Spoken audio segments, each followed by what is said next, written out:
Well, this is what you do in Michigan. You spend 3 hours moving this much twice. Take the Kubota and re-rake it into the woods. But this is what you do if you live in Michigan. Someone's going to rake something in the fall, and something's definitely going to mow it. But, gotta start.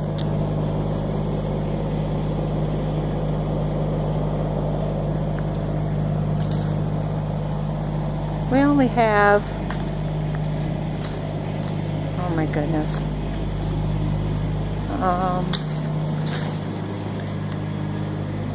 whole front. That's down by the goat barn. Here's my old farm truck.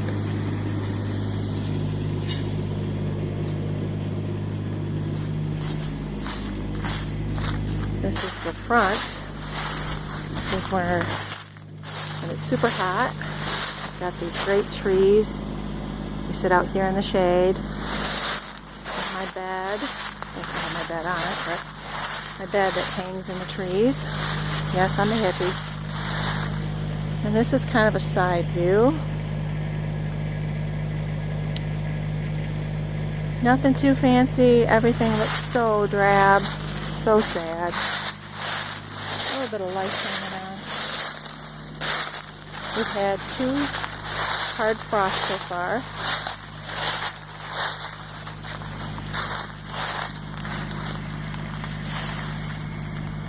Hope I'm not making you guys too dizzy.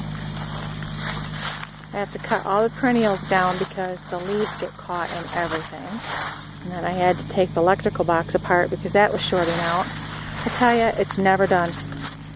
But that's okay.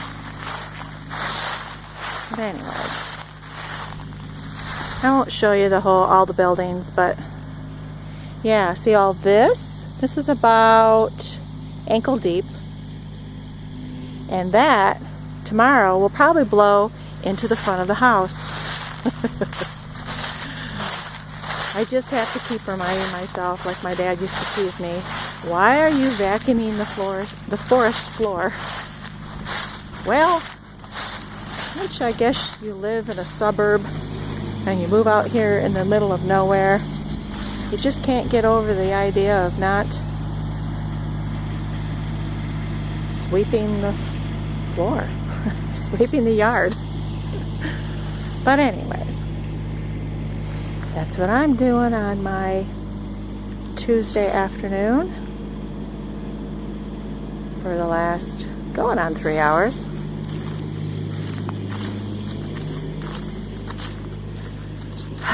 That's why this is part of my hoop house that will go over this weekend. So I can extend my green vegetables throughout the fall and winter. There's my burn pile, both of them. There's the boys standing at the gate saying, let's go for a ride instead, Mom. And this is the back round side of the house. Everything put away for the fall. It's kind of sad.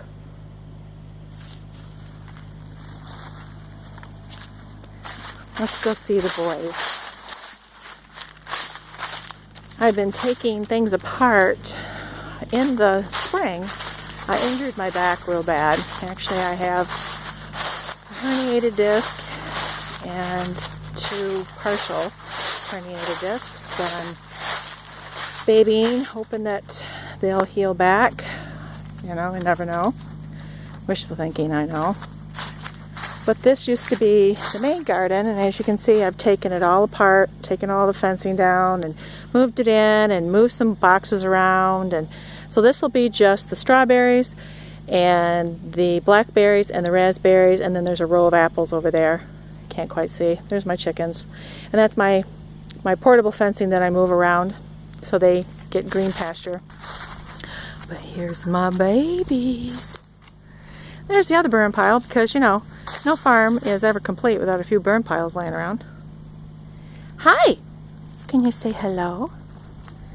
Say hi away, girl. These are the ones that you sip and ride. They're gaited horses. He is part Tennessee Walker and Rocky Mountain. So he is smooth. He's like the Cadillac to ride. Super smooth, super well behaved. And this one's mine. This is my Naughty Danny. He is, see, give me my treat, give me my treat. He is gaited, but he has a short wheelbase. So he's not as smooth as Rusty. But he's just as sweet. Rusty is 17 and Danny is 8. So, say hello. Say sip and ride. For those that don't know what I'm talking about, there's a YouTuber on here that loves horses also, although she's allergic. So I teased her and said, if you sip a glass of wine as you take a nice light ride, it's supposed to combat the allergies, so I've heard. I've tried it out and I think it works. But all these posts are going to come out and the fence is going to get moved back to there. It doesn't look like very much, but there's a good 4 foot almost. So we can get into the gate straight in the winter time. Because believe it or not, in the winter time, without even plowing it, our snow goes above this. It goes about to the lock. We get a ton of snow here where we're at. We're not too far from the lakeshore. And, yep, we are hardy Michiganders. So, anyways, just a little peek into my life. It's exciting. So exciting. Glamorous. And all its glamour. Anyways, keeps you young, keeps you agile. Oh, there's my great internet. Keeps you young, keeps you spry. This year, I've just had to learn to take it easy and let things like that not finished. Burn pile not finished. That not finished. But you know what? Life is never finished. You're always improving, always moving. I just feel bad that I couldn't do my farm's market and I couldn't do as much as I wanted. So we're just going to simplify. You know, those nifty 50s are coming up. So anyhow, don't forget, never too old to start having a great childhood. Bye.